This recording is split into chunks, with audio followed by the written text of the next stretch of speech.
there are difficulties in selecting yung derailed leaders. Bakit bumabagsak yung leadership, no, sa loob ng church?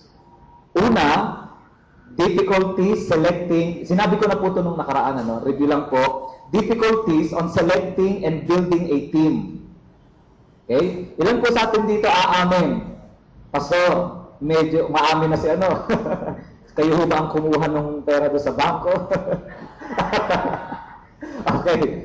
So, ilan po dito aamin? Pastor, sa pagbuo, may mga taong kasama ako, pero hindi ko pa matatawag na team, maituturi kong hirap akong mag-build ng team pa sa ngayon. Okay? Ayan. Okay? Di ba, no?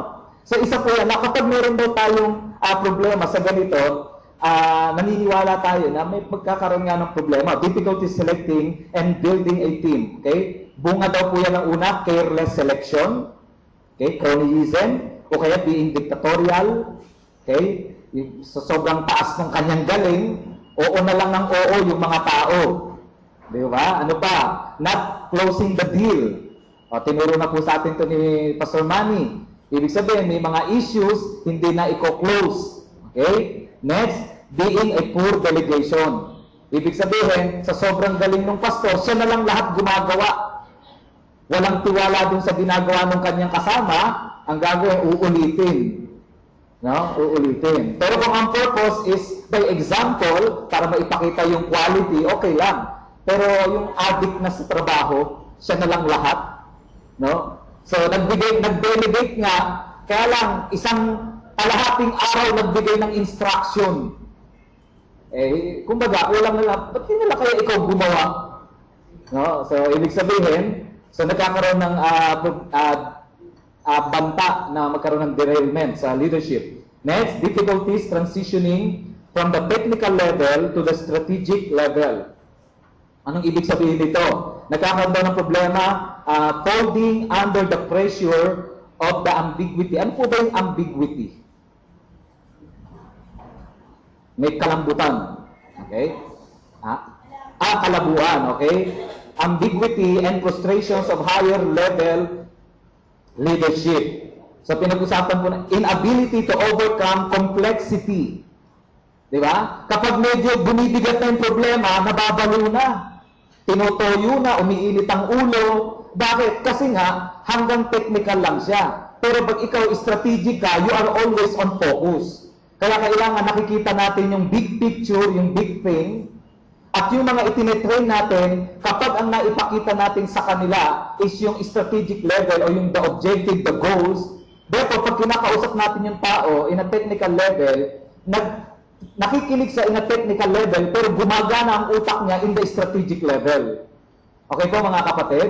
So anong itsura nun? Pag technical level lang, sunod lang ng sunod sa utos. Kahit naggaano kasipag yan, kahit naggaano ka-excellent yan. Pero kapag hindi strategic, ibig sabihin, pag natapos na yung instruction, hindi na alam ang susunod na gagawin. Okay? So, difficulties transitioning from the technical level to the strategical level. Ang problema, hindi natin malinaw na naipapasa yung objective and goals. Preaching ng preaching, lecture ng lecture, kasi merong topic. Okay? Pero ba't ba ako nandito? Minsan ba nasabi natin sa sarili natin, ba't ba ako nandito sa UFCTC? Ba't ba ako nakaupo? Para lang ba sa magandang topic? Di ba? Hindi yung sinasabi natin, you are in the event, but not in the process. Okay? So, next. Number 3, lack of follow-through. Lack of follow-through. Diba? Una, lack of attention to details. Ano pa? Moving too fast. Ang bilis-bilis. Nagmamadali. Ano nangyayari ngayon? Maraming hindi natatapos, maraming promises hindi natutupad, kasi nga, nagmamadali. Okay? So, yun po. Now, mga kapatid, gusto ko rin pong banggitin sa atin, part po sa cell group po natin kasi, G12 is about relationship. Amen. And kaya nga kanina, pinag-usapan natin dito, binanggit sa atin, is about consolidation. Nothing more, nothing less, it is about relationship. Kanina, yung nagsalita din, si Pastor Tani Planas, sabi niya, if we're going to minister to a person, It means that we are ministering to a multitude. Okay? So, anong ibig sabihin? No? Relationship pa rin po yun. Okay? So, makikita natin na talagang the focus is others. The focus is the relationship. Ngayon po, mga kapatid, gusto ko lang pong i-share itong tatlong bagay. There are 3 person na makakasama po natin sa ating ministry. Kasi po, nung one time, nandun tayo sa TEPSOL training sa ano pa to? PBS, sa Philippine Bible Society. Nabanggit dito na how are we going to handle people who is against us? Di ba? Tuloy, kung minsan, dahil hindi tayo relational leader, o parang ganon, relational minister, ang nangyayari ngayon, nakatingin tayo doon sa technical, pag hindi niya ginawa to, hindi, tanggal ka, hindi, ganito. Okay? So, ako, sa church po namin, nagkaroon kami ng ganong karanasan. Especially from traditional, mga deacon-deacon, di ba, yung mga ganyan, mga talagang mga nakataas na posisyon. And then, nung pumasok po kami, wala kaming malinaw na mentoring patungkol sa ganon. Basta ang nakita namin, yung technical, ganito pala, dapat ganon, yung select, ganon. So, hindi namin makita yon. Dumating pa ang puntong nagkaroon ng tampuhan, nagkaroon na yung mga leadership nagmukhang baguhan. Totoo po yun. Umaate ng church, wala nang dalang Bible. Paano nawala ng gana? Hindi naman dahil sa inaway ng pastor, hindi din naman dahil sa ayaw na nilang maglingkod kay Lord, kaya lang ang nangyayari nga, there's a problem. Okay? Now, yun, mga sa pagsisimula, mga nararanasan po natin yon. Now, sa katotohanan po mga kapatid, there are 3 kinds of people na makakasama po natin sa ministry na sa pagsisimula pa lamang po natin, dapat malaman na po natin. At ito pong idea na ito ay galing po na kay Pastor T.D. Jakes. Okay? Una, 3C, 3C. Number 1, confident. Confident. Nung tinignan ko po yung salitang confident sa Bible, ibig sabihin ito, a person or a private matters is being discussed. No, masasabihin mo sa kanya yung mga pinakamalalim na problema. Ang tawag doon ay confident. When we say confident, sila yung mga tao na they are for you. Talagang sa'yo sila. No, kahit anong mangyari, kahit mapahiya ka, they are willing to be mapahiya kasama ka. Okay? So, ibig sabihin, pag nagkamali ka, sila din yung tao unang sasampal sa'yo, pero hahalikan ka agad. Why? Because they are for you. Amen. Okay? Now, ito din yung mga tao, yung mga confident, sila yung mga tao na kapag sa pagsisimula natin sa cell ministry, na-identify natin kung sino sila, I believe, mga kapatid, barkado na tayo ng isang ministry tagumpay. Because confident people, sila yung mga kailangan natin. They are the key. Para yung kingdom ay maganap, mag-open, mangyari sa ating ministry. Okay? So parang sila rin yung susi na kasama natin upang yung kaharian ng Panginoon na gusto niyang mangyari through our life ay maisakatuparan. So anong tawag doon? Confident. Okay? Number 2, constituent. Constituent. Saan ho ba natin madalas madinig yung salitang constituent? Ano po yan? Ano po sa Methodist yan? Nakikisama po? Mga members. Prospect. Prospect. Observer. Okay. Nakikisimba. Sa paligid po natin, masasabi ba natin yung mga tenants ng apartment will be considered as constituent ng mga owner, ng mga landlord? Di ba? Okay, why? They are not for you, but they are for what you are for. Ikaw kasi ang may-ari, kaya kami nakikinig sa'yo, ikaw ang may-ari ng bahay nito. At yung sinasabi mo, makikinig kami sa'yo as long as what you are telling us is for what you are for. Pero kapag may sinasabi ka sa, wala kang pakialam sa buhay ko. Why? Because they are just constituent. Okay? Kaya ako nakikinig sa iyo kasi teacher kita, baka ibagsak mo ko. Okay? Kaya pala sila nandyan sa iyo kasi ikaw ang inilagay. So they are just looking on your position but not on you.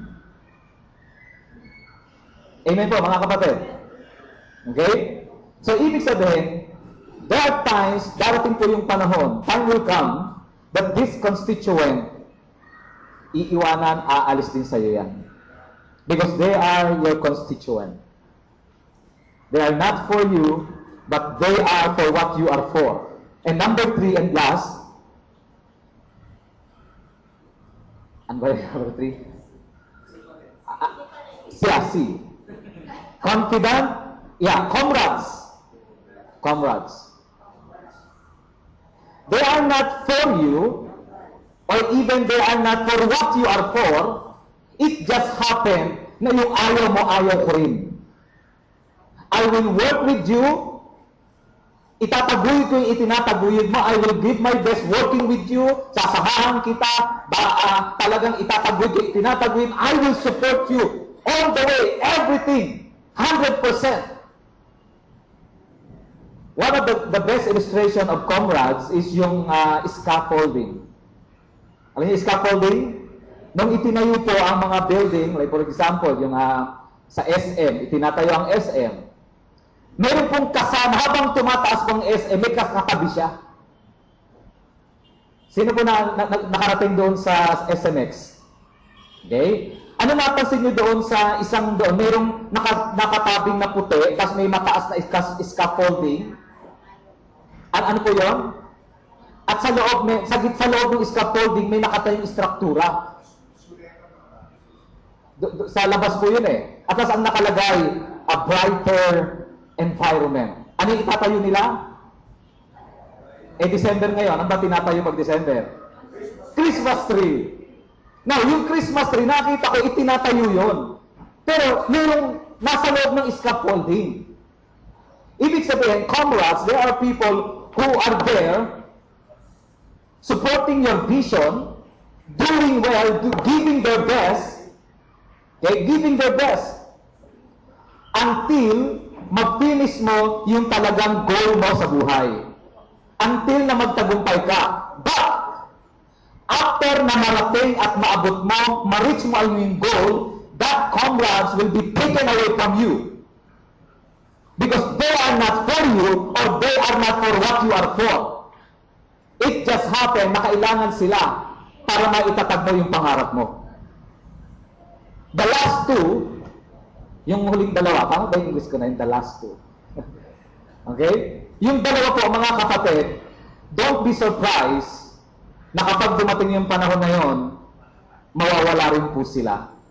Because in the first place, they are not for you. Yung isa, they are for what you are for. Yung isa naman, it just happened na yung ayaw mo, ayoko, o yung gusto mo, ay gusto ko rin. But in the end, aalis din po sila. Bakit ko po ito sinasabi, mga kapatid? In the ministry, our goal is relationship. Therefore, mga kapatid, being a cell leader, ang goal po natin that every one of us ay maging confident doon sa mga tao na ipinagkatiwala ng Lord sa atin. Amen? We will not speak against them. Kahit na lumagpak po sila, no, confident people, they will sampal on you. But after that, ililibre ka sa chowking. Why? Because they are for you. Now, ibig sabihin mga kapatid, ang goal natin, doon sa mga inaalagaan po natin, that's sa panahon ng Panginoon, they will become confident. Amen? Ang paligid po natin ay masyado ng sugatan, and we need people who is serious and matured enough. Kaya lang, paano magiging matured mga kapatid?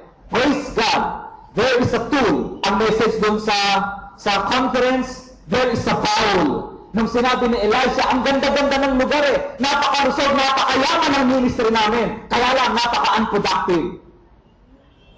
Then ang sabi ni Elisha, bigyan mo ako ng bowl, and then I will put salt in it. Hello? At pagkatapos doon, pag ibinuhos na ito, the water, yung maling flow, lilinis, magiging pure. And I believe, mga kapatid, tulad ng sinabi ni Pastor Ferdy Baga, that in G12, wow, everything will be exposed. Amen? But don't be afraid. message ng Lord sa atin through Pastor Ferdy Bagat, don't be afraid because God is on our side. As long as na pumapayag tayo na magpahubog sa ating Panginoon, even to the point of death.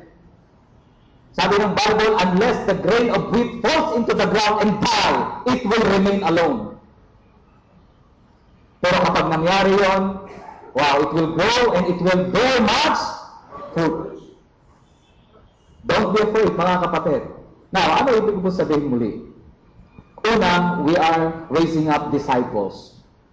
But first, maging disciple tayo, maging confident tayo sa mga inaalagaan po natin. Maybe for now, pwede natin sabihin, they are our constituent. Sa 4 level of ministry natin, matatawag natin silang they are the attendees. Diba tama, no? They were the attendees. Spectator, they were the observer. Pero mga kapatid, hindi aksidenteng dinala sila ng Lord sa atin. Hindi aksidente yun. Pero kung alam natin ano yung goal ng Panginoon, to be a disciple, mga kapatid. So, ibig sabihin ngayon, pwede ko palang masabi, according, parang pagkaunawa lang naman, o para mag-picture o mag-visualize natin, that discipleship, being a disciple is equal to being a confidant. Tama ba yung English ulit? No? Disciple is a confidant. Don't be afraid, mga kapatid, because in our church, pinagkatiwalaan tayo ng Panginoon. Maybe, baka mas marami po ang constituent or comrades. Okay? Pero sabi nga ni T.D. Jakes, kung meron daw tayong 2, 3 at least, sa talaan ng buhay natin ng comrades, we are blessed. And I believe, mga kapatid, sa tindi ng values na ginagawa ng Panginoon sa G12, that our number 1 confident is our family. Yung asawa mo, yung nanay mo, yung tatay mo, at yung kapatid mo. Huwag nating pagkakamalian, mga kapatid. Ask God for wisdom. Especially in the time that you are down, especially in the time that you are in trouble, then we are looking for people, someone or somebody that will listen to us. Be careful and ask God for wisdom. Maybe yung kinakausap mo is not really your confidant. They are just your constituent. They will make tango on you. Okay. But they are not for you. They are just for what you are for. Kakahiya naman kung tatalikuran kita habang nagsasalita ka, bastos ako nun. So I will listen. But they are not for you. Mga kapatid, kahit saan man tayo mapunta, ano man yung ministing kalagyan natin, let us God for wisdom. Let us ask the Lord, first, hindi yung Lord, bigyan mo ako ng mga confidence sa buhay. But first, Lord, make me a confidant to my disciples. Make me a confidant to my constituent. Make me a confidant to my comrades. And one day, our constituents and our comrades will become confident. At kapag confident na po sila, then mga kapatid, there's a reward. Why? Sapagkat nasapul natin ang gusto ng Lord, nakapag-raise up po tayo ng mga disciples. Amen? Okay? So mga kapatid, sa diwa pong ito pong UFCTC, mga kapatid, ay nagsisilbing confident po sa atin. Confident. Sinasamahan po tayo sa pag-journey natin ng ating devotion, pag-check ng ating mga cell group. Why? Because UFCTC, wala pa po tayo may UFCTC na. And even me. Hindi po nagbago ang kanyang ministry sapagkat siya ay naging confident sa bawat lingkod ng ating Panginoon and all the UNC churches. So mga kapatid, not only in UFCTC, but also in the vision of the Lord in G12. Ilagay po natin yung isip po natin sa dimension that this is about relationship.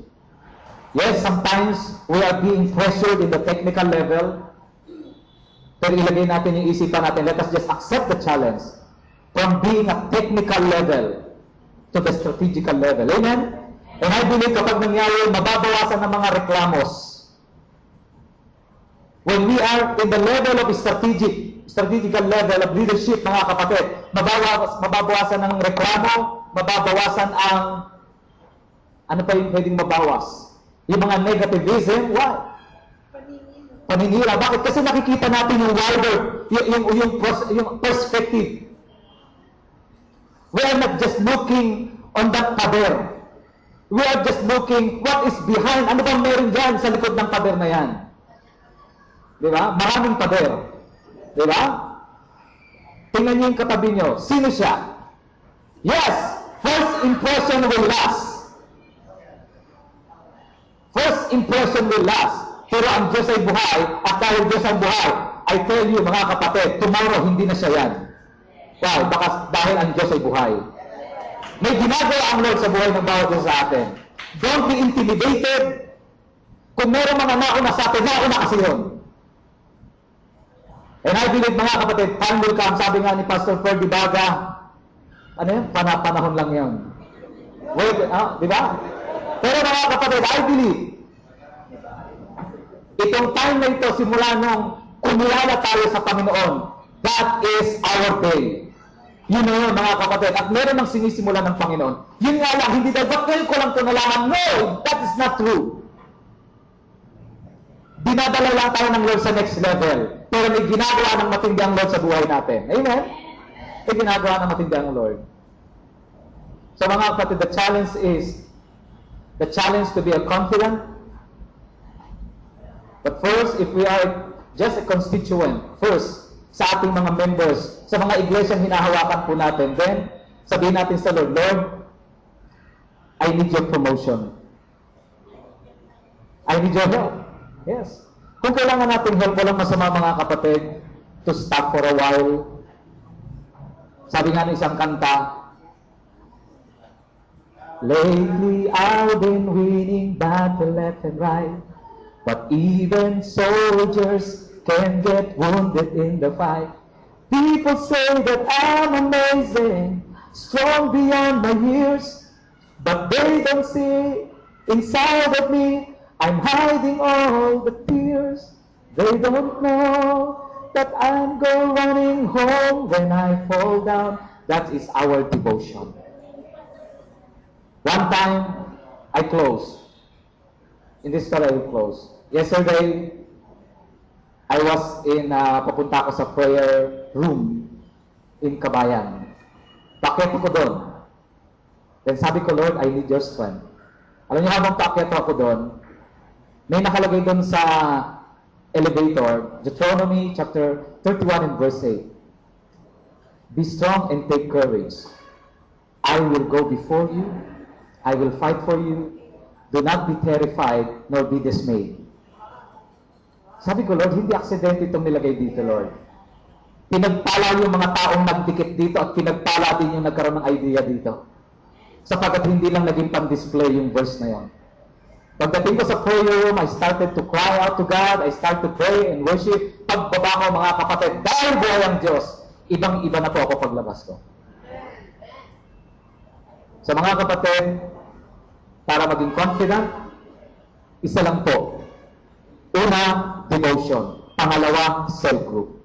Because habang nagdi-disciple po tayo, hindi natin namamalayan, tayo ang unang binabago ng Panginoon. Sabi nga, binata, sabi ni Pastor June, kung binata, once na nagkaroon na ng anak, nagbabago na po yan. Father God in heaven, we thank you so much for this wonderful revelation, Lord God, na binigay mo sa amin, Panginoon.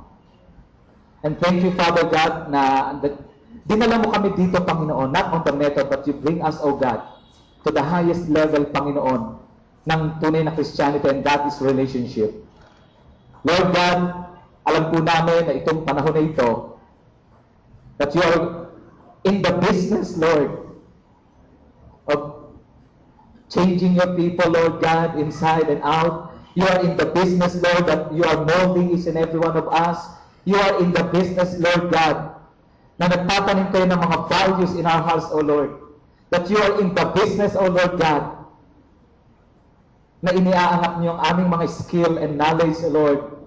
And you are giving us wisdom for us to fulfill your dreams. makes us, Father God, confident of your kingdom, so that all the people, all the constituent, and all the comrades, Panginoon, makakita sila ng mga confident, then soon, by your grace, they will become confident too sa mga sasugatang mundo namin. We give you all the glory in Jesus' mighty name. Amen and amen.